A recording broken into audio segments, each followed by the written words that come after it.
പത്രവാർത്താസിന്റെ പുതിയൊരു എപ്പിസോഡിലേക്ക് എല്ലാവർക്കും സ്വാഗതം. ഞാൻ മരിയ, എന്നോടൊപ്പം സുവിത്ത്.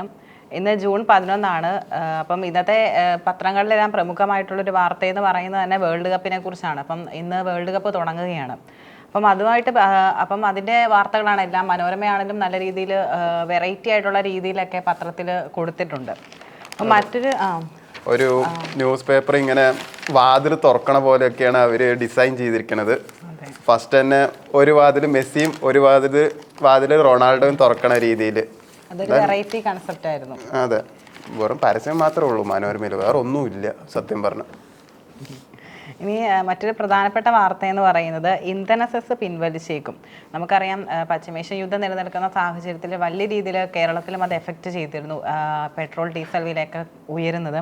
അപ്പോൾ അതിൻ്റെ സെസ് വില സെസ് നിലവിൽ ലിറ്ററിന് 3 രൂപയാണ്. അപ്പം എണ്ണ കമ്പനികൾ പെട്രോൾ ഡീസൽ വില അടിക്കടി വർദ്ധിപ്പിക്കുന്നതിൻ്റെ ആഘാതം കുറയ്ക്കാൻ സംസ്ഥാനത്തെ ഇന്ധന സെസ് സർക്കാർ പിൻവലിച്ചേക്കും.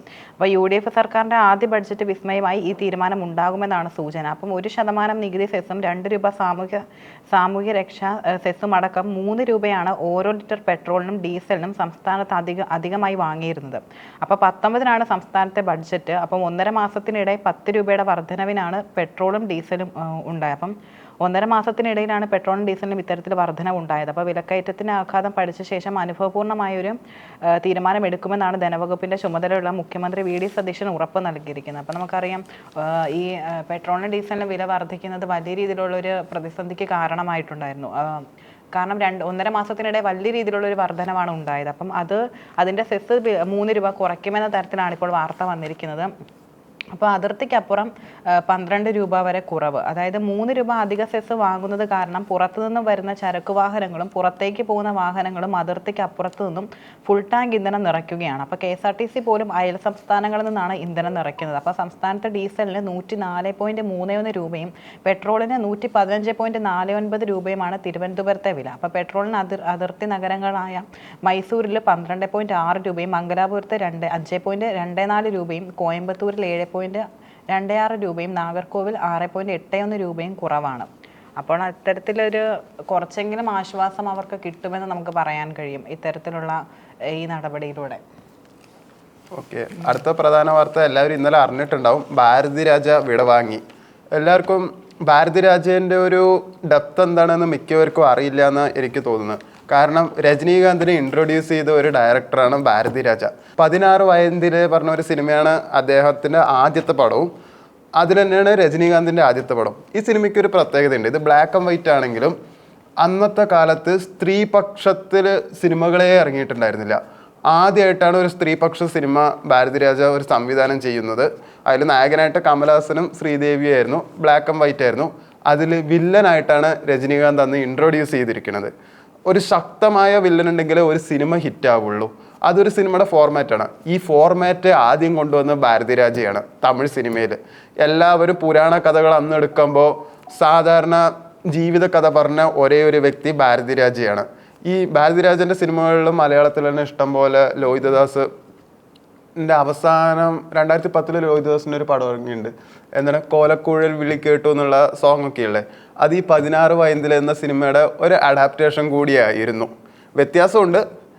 അത്രയും ഒരു മികച്ച സംവിധായകനായിരുന്നു. അദ്ദേഹം മരിച്ചു. അപ്പോൾ മലയാളികൾക്ക് അദ്ദേഹത്തിന് അത്ര സുപരിചിതനല്ല.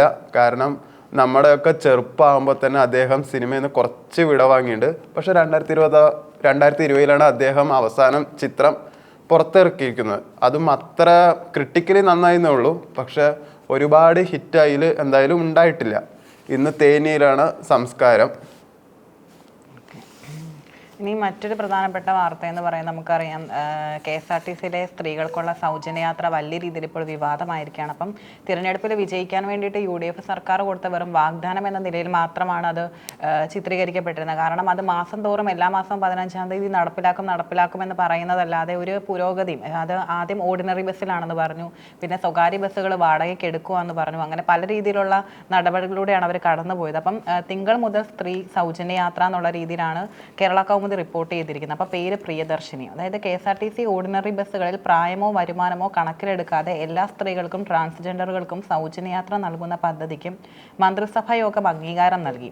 സൗജന്യയാത്രയിലൂടെ KSRTCക്ക് ഉണ്ടാകുന്ന 800 കോടി പ്രതിവർഷ വരുമാന നഷ്ടം സർക്കാർ നൽകും. അപ്പം 800 കോടിയാണ്. അപ്പോൾ സൗജന്യയാത്രയിലൂടെ ഓർഡിനറി ബസ്സിൽ മാത്രം നൽകുമ്പോൾ 800 കോടിയാണ് നഷ്ടം ഉണ്ടാകുന്നത്. അത് സർക്കാർ നൽകുമെന്നാണ് പറഞ്ഞിരിക്കുന്നത്.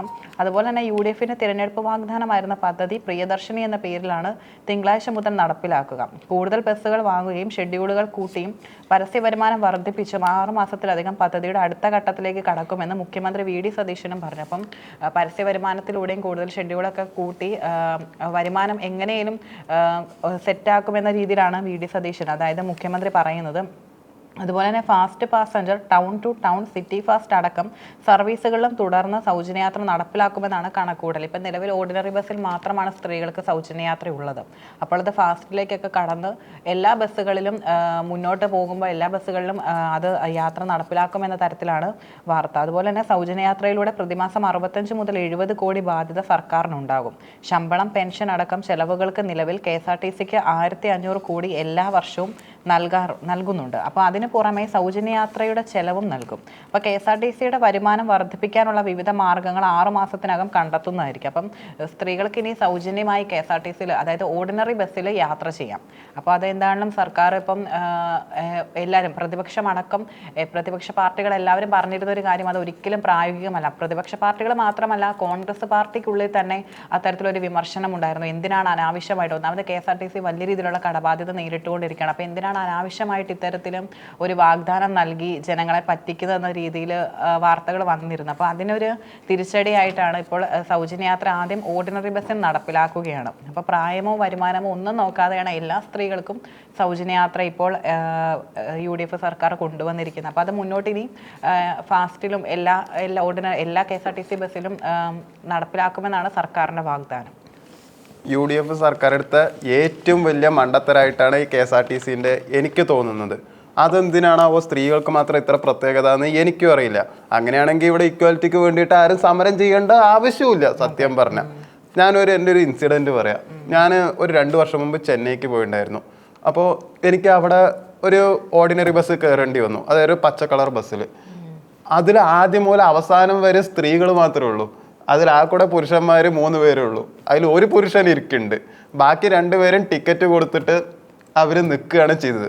എനിക്കാണെങ്കിൽ സീറ്റുമില്ല. കണ്ടക്ടർ എൻ്റെ അടുത്ത് വന്ന് പൈസ ചോദിച്ചപ്പോൾ ഞാൻ ശരിക്കും പറഞ്ഞാൽ 200ൻ്റെ നോട്ട് എടുത്ത് കൊടുത്ത്. ആ കൂടെ എനിക്ക് ആ സ്ഥലത്ത് പോകാൻ വേണ്ടിയിട്ട് 4 രൂപ ശരിക്കും പറഞ്ഞാൽ ടിക്കറ്റിനുള്ളൂ. ആള് ചില്ലറ തരാനില്ല പറഞ്ഞിട്ട് ആള് ബാഗേ തുറന്ന് കാണിച്ചിട്ട് 10 പൈസ അയാളുടെ ബാഗിലില്ല. കാരണം ഫ്രീ അല്ലേ ഓടുന്നത്, അതുകൊണ്ട് പൈസയൊന്നുമില്ല. എന്നിട്ട് ആള് പറഞ്ഞു ടിക്കറ്റൊന്നും വേണ്ട, നിന്റെ സ്ഥലം എത്തിയോ നീ ഇറങ്ങിക്കോ പറഞ്ഞിട്ട് ആള് വെറുതെ കൊണ്ടുപോയി. എന്നാലും ടിക്കറ്റ് കൊടുക്കണവരൊക്കെ നിൽക്കുക, ടിക്കറ്റ് കൊടുക്കാതെ സ്ത്രീകളൊക്കെ ഇരിക്കുക. ഇത് ഒരു തെറ്റായ ഒരു നടപടി തന്നെയാണ്. പക്ഷെ കർണാടകയിൽ ഇത് പ്രാവർത്തികമാക്കിയതായിരുന്നു. ഇപ്പൊ കർണാടകയിൽ അതെന്തായാലും നിർത്തി, ഇത് മുതലാവണില്ല പറഞ്ഞിട്ട്. അതുപോലെ തന്നെ ഇവരും നിർത്തുകയായിരിക്കും. എൻ്റെ നാട്ടിൽ ആ കൂടെ ഒരു KSRTC ബസ്സേ ഉള്ളൂ, അത് ഓർഡിനറി ബസ്സാണ്. പൊതുവെ കുറവാണ്. കാരണം ഇവർക്ക് സർക്കാരിന് ലാഭത്തിന് വേണ്ടിയിട്ട് ഫാസ്റ്റും സൂപ്പർ ഫാസ്റ്റും ഒക്കെയാണ് അവർ കൂടുതൽ ഓടിക്കുന്നത്. അപ്പം മലപ്പുറം ആ പ്രദേശത്തൊക്കെ നോക്കിയാൽ ഓർഡിനറി ബസ്സേ കാണാനില്ലെന്ന് പറയും. ഇപ്പൊ കോട്ടയം ജില്ലയിലും എറണാകുളം ജില്ലയിലൊക്കെ പല സ്ഥലങ്ങളിലും ഓർഡിനറി ബസ്സുകൾ കുറവാണ്. അപ്പൊ അപൂർവമായിട്ട് 1-2 ഒക്കെ ഉള്ളു. അപ്പൊ അത് പ്രായോഗികത്തിൽ വരികയെന്ന് എല്ലാവർക്കും അവസരം കിട്ടുക എന്നുള്ളത് വളരെ ഭാഗ്യം പോലെ ഇരിക്കും. കാരണം ഒരിക്കലും അത്രയും പ്രാക്ടിക്കലായിട്ട് അത് നടക്കില്ല. അതുപോലെ തന്നെ ഈക്വാളിറ്റി എന്നുള്ള കാര്യം നമ്മളിവിടെ അത് ഏറ്റവും കൂടുതൽ ഒരു വിഷയം തന്നെയാണ്. കാരണം എല്ലാത്തിനും സ്ത്രീകളടക്കം എല്ലാവരും പറയുന്നുണ്ട് പുരുഷന്മാരെ പോലെ തന്നെ ഈക്വാളിറ്റി വേണം. പക്ഷേ ഇപ്പോൾ സർക്കാർ കാണിക്കുന്നത് പുരുഷന്മാരെ അവഗണിക്കുന്ന രീതിയിൽ തന്നെയാണെന്ന് നമുക്ക് പറയാം. അതുപോലെ തന്നെ ഇപ്പം 80% KSRTCയിൽ യാത്ര ചെയ്യുന്ന സ്ത്രീകളാണ്. പക്ഷെ അതിനകത്ത് കൂടുതലും ഗവൺമെൻറ് ഉദ്യോഗസ്ഥരാണുള്ളത്. അപ്പം അത്തരത്തിലുള്ള ആളുകൾക്ക്, നല്ല ശമ്പളം വാങ്ങുന്ന ആളുകൾക്ക് എന്തിനാണ് ഇത്തരത്തിൽ സൗജന്യ യാത്ര എന്നൊരു ചോദ്യവും ഇവിടെ ഉയരുന്നുണ്ട്. അപ്പൊ എന്താണേലും അത് ഇനിയിപ്പോ മുന്നോട്ടുള്ള, കാരണം പറഞ്ഞ വാഗ്ദാനം പാലിക്കുക എന്നുള്ളത് ഒരു സർക്കാരിന്റെ ദൗത്യമാണ്. അപ്പൊ അതിനെന്തെങ്കിലും ഒരു പരിഹാരം അവർ കാണട്ടെ എന്ന് നമുക്ക് പറയാം. അതെ, വേറൊന്നുണ്ട്. ഇപ്പൊ പറഞ്ഞല്ലേ 80% സ്ത്രീകളാണ് പോണെന്ന്. ശരിയാ, സ്ത്രീകളാണ് കൂടുതലും ബസ്സിലേക്ക് പോകുന്നുണ്ടാവുക. പക്ഷെ അതേപോലെ തന്നെ 80% പുരുഷന്മാരാണ് വോട്ട് ചെയ്യണത്. ബാക്കി സ്ത്രീകളും മിക്കവാറും വോട്ട് ചെയ്യാറില്ല. അപ്പോൾ ആ ദേഷ്യത്തിൽ മിക്കവാറും ഇനിയിപ്പോൾ ഈ 5 വർഷം കഴിഞ്ഞ് ഈ സർക്കാർ എന്തായാലും കൂപ്പ് കുത്തും ഈ ഒരു കാരണം കൊണ്ട്. കാരണം ഫ്രീ ആയി കൊടുത്തത് കൊണ്ട് തന്നെ സ്റ്റാലിൻ ഇപ്പോൾ പൊട്ടിയിട്ട് അവിടെ ഇരിക്കേണ്ടി വന്നത്. ഇനി മറ്റൊരു പ്രധാന വാർത്ത എന്ന് പറയുന്നത് നമുക്കറിയാം പശ്ചിമേഷ്യൻ യുദ്ധം ഒരു അന്ത്യമില്ലാതെ തുടർന്നുകൊണ്ടിരിക്കുകയാണ്. അപ്പം ഒമാൻ തീരത്തെ കപ്പൽ ആക്രമിച്ച് US 3 ഇന്ത്യക്കാരെ കാണാതായിട്ടുണ്ട്, 21 പേരെ രക്ഷപ്പെടുത്തി. അപ്പോൾ ഭീഷണിയുമായിട്ട് ട്രംപ് ഗൾഫ് രാജ്യങ്ങൾക്ക് ഇറാന്റെ മുന്നറിയിപ്പ്. അതായത് പശ്ചിമേഷ്യയിലെ സംഘർഷം രൂക്ഷമാകുന്നതിനിടെ ഒമാൻ തീരത്തെ US നടത്തിയ വ്യോമാക്രമണത്തിന് എണ്ണക്കപ്പലിന് തീപിടിച്ചു. 3 ഇന്ത്യൻ നാവികരെ കാണാതായി, 21 പേരെ രക്ഷപ്പെടുത്തിയെന്നും തിരച്ചിൽ തുടരുകയാണെന്നും ഇന്ത്യൻ വിദേശകാര്യ മന്ത്രാലയം അറിയിച്ചു.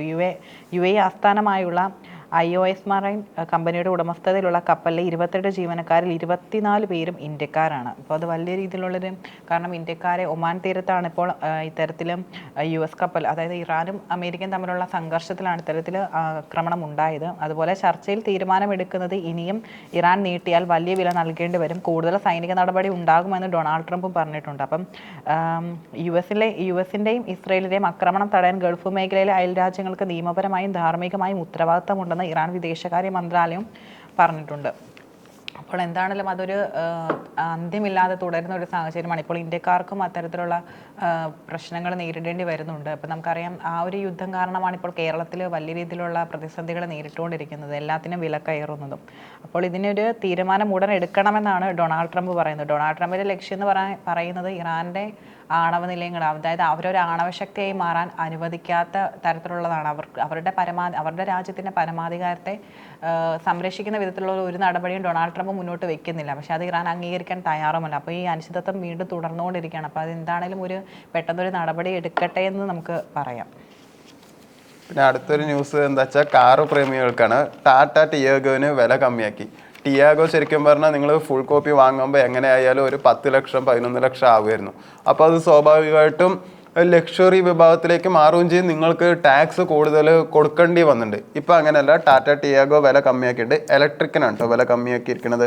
അവർ 6 ലക്ഷം മുതൽ 8 ലക്ഷത്തിൻ്റെ ഇടയിലാണ് അവർ വില കമ്മിയാക്കിയിരിക്കുന്നത്. അപ്പോൾ നിങ്ങൾക്ക് പുതിയ എടുക്കുമ്പോൾ ടാക്സ് അടയ്ക്കുകയാണെങ്കിലും അതൊരു ലക്ഷറി വിഭാഗത്തേക്കും പോവില്ല, ടാക്സും കമ്മിയായിരിക്കും, അടയ്ക്കേണ്ട ആവശ്യമില്ല.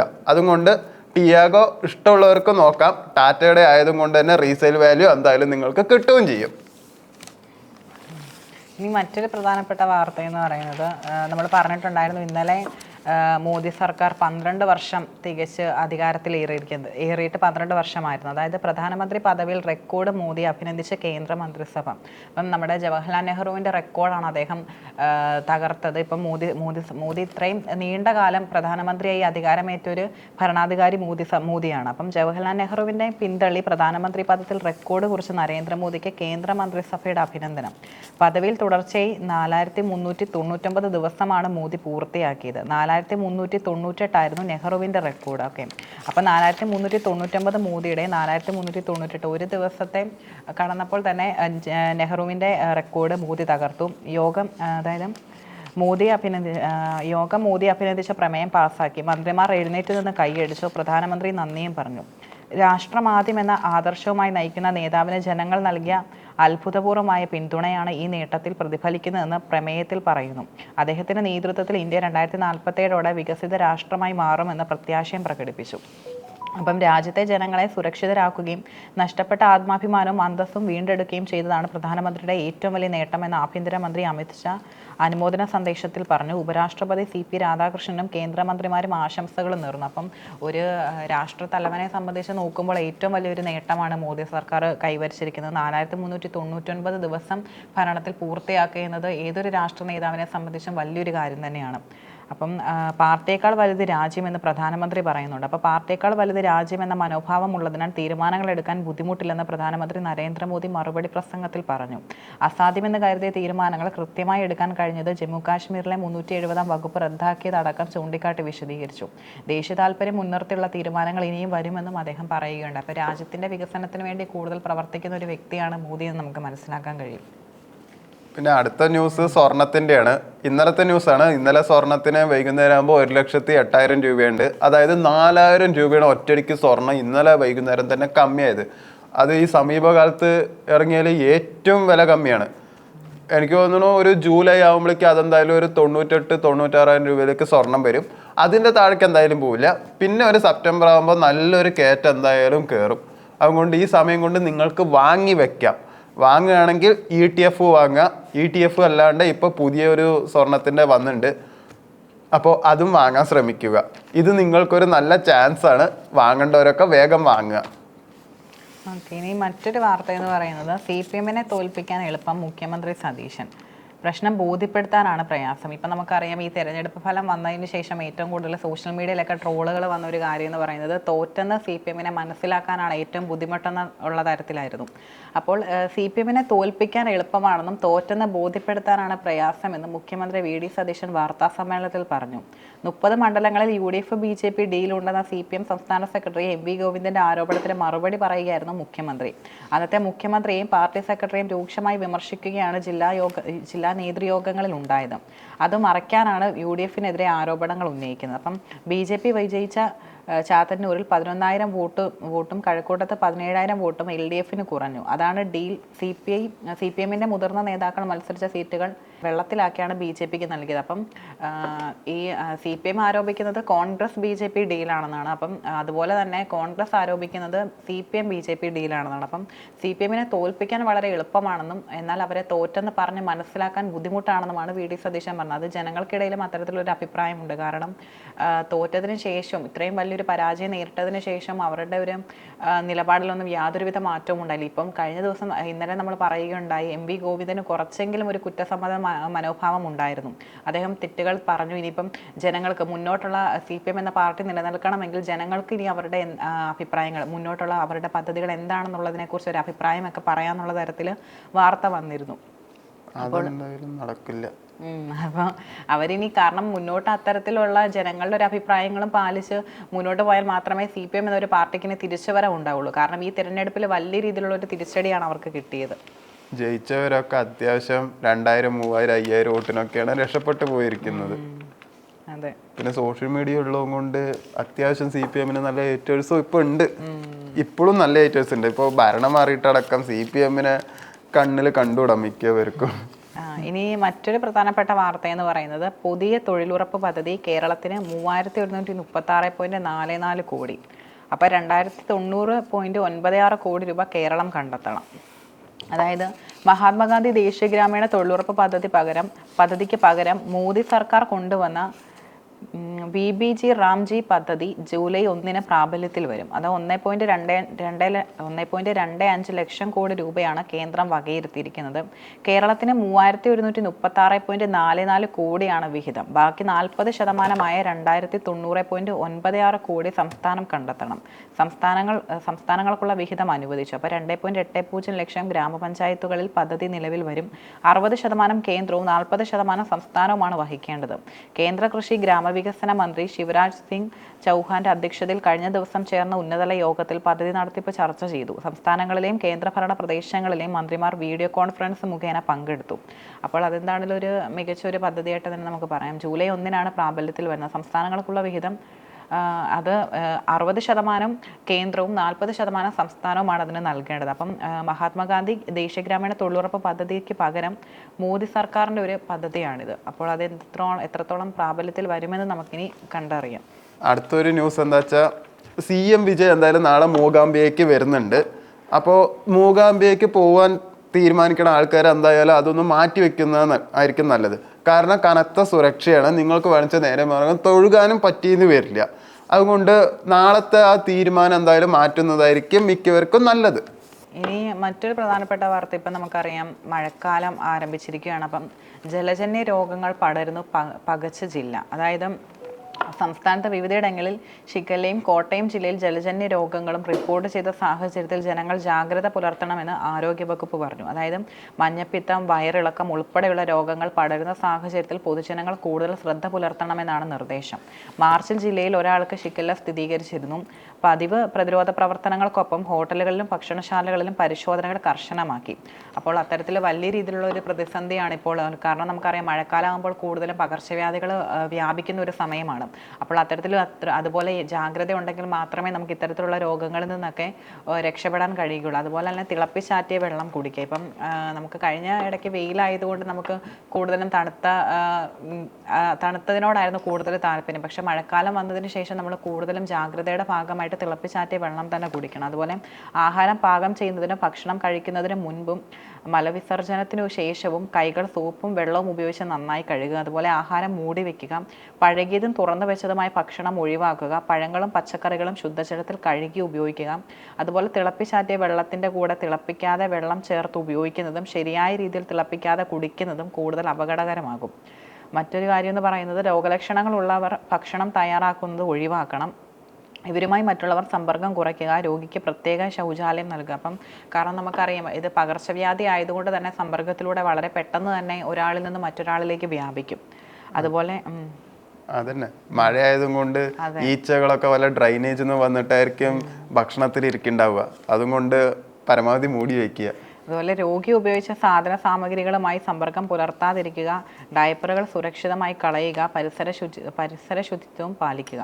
അപ്പോൾ അതെല്ലാം വലിയ രീതിയിൽ ജാഗ്രത ഉണ്ടെങ്കിൽ മാത്രമേ ഉള്ളൂ നമുക്കിനി മുന്നോട്ട് ഇത്തരത്തിൽ ഒരുപാട് രോഗങ്ങൾ പിടിപെടാതെ രക്ഷപ്പെടാൻ കഴിയുകയുള്ളൂ. ഇപ്പം കോട്ടയം ജില്ലയിൽ വലിയ രീതിയിൽ ജലജന്യ രോഗങ്ങൾ വരുന്ന സാധ്യതയാണ് കാണുന്നത്. അപ്പോൾ പലയിടത്തും റിപ്പോർട്ട് ചെയ്തിട്ടുണ്ട്. അപ്പോൾ അതിനനുസരിച്ചുള്ള ജാഗ്രത ആരോഗ്യവകുപ്പും അതുപോലെ കാലാവസ്ഥാ വകുപ്പും നൽകുന്ന നിർദ്ദേശങ്ങൾക്കനുസരിച്ച് അവ പാലിച്ച് മുന്നോട്ട് പോവുക. ഇനി മറ്റൊരു പ്രധാനപ്പെട്ട വാർത്തയെന്ന് പറയുന്നത് തട്ടിയെടുത്ത ശേഷം കുറഞ്ഞ അളവിൽ സ്വർണം പൂശി. നമുക്കറിയാം ശബരിമല സ്വർണ്ണക്കൊള്ള വലിയ രീതിയിലുള്ള വിവാദമാണ് CPM സർക്കാരിനെതിരെ നിലനിൽക്കുന്നത്. അപ്പോൾ അതിൻ്റെ ഒരു അപ്ഡേഷൻ എന്ന ഭാഗമായിട്ട് ശബരിമലയിലെ ദ്വാരപാലക പാളിയിൽ നിന്നും കട്ടിളപ്പാളിയിൽ നിന്നും സ്വർണം തട്ടിയെടുത്ത ശേഷം കുറഞ്ഞ അളവിൽ സ്വർണം പൂശിയാണ് തിരിച്ചെത്തിച്ചതെന്ന് കണ്ടെത്തി. ആദ്യം പൂശിയ ഭൂരിഭാഗം സ്വർണവും കൊള്ളയടിക്കപ്പെട്ടു. ശാസ്ത്രീയ പരിശോധന നടത്തിയ ജംഷഡ്പൂരിലെ നാഷണൽ മെറ്റലർജിക്കൽ ലബോറട്ടറിയിൽ നിന്നാണ് ഇക്കാര്യം പ്രത്യേക അന്വേഷണ സംഘത്തെ അറിയിച്ചത്. 1998 UB group chairman Vijay Mallya Sabarimala ശ്രീകോവിലിനൊപ്പം ദ്വാരപാലക ശില്പങ്ങളിലും സ്വർണം പൂശി. നിറം മങ്ങിയപ്പോഴാണ് 2019 വീണ്ടും സ്വർണം പൂശാനായി ഉണ്ണികൃഷ്ണൻ പോറ്റിയെ ഏൽപ്പിച്ചത്. അപ്പോൾ അത് അതായത് തട്ടിയെടുത്ത ശേഷം കുറഞ്ഞ അളവിലാണ് അതിൽ സ്വർണം പൂശിയെന്നുള്ളൊരു ഞെട്ടിക്കുന്ന ഒരു വെളിപ്പെടുത്തലാണ് ഇപ്പോൾ വന്നിരിക്കുന്നത്. അപ്പോൾ എന്താണ്ടോ അതിനകത്തുള്ള ശബരിമലയിലെ കാരണം നമുക്കറിയാം ഇത് കുറേ നാളുകളായിട്ട് നീണ്ടു പോവുകയാണ്. അതിനൊരു കൃത്യമായൊരു